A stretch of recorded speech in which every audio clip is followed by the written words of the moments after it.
Subscribe कीजिए मुखड़ा tiger channel को और साथ ही बेल आइकन को दबा दें लेटेस्ट वीडियो सबसे पहले। लग गयो जनाब किला विन मैच 4 रन बाकी हैं जी 6 बॉलें 4 पे कह रहे हैं जनाब जबरदस्त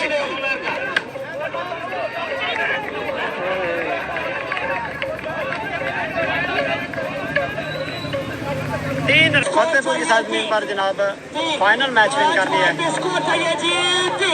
इस तो अच्छा हुआ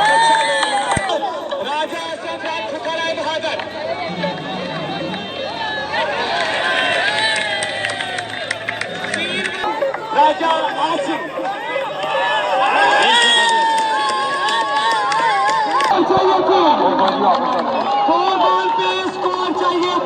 इधर कहना बॉलिंग साइड जीत जाना 2 बॉल पे स्कोर चाहिए। नहीं जी देखते हैं क्या होता है, 2 बॉलिंग का इंतजार करना पड़ेगा। कौन सी टीम पता चलेगा।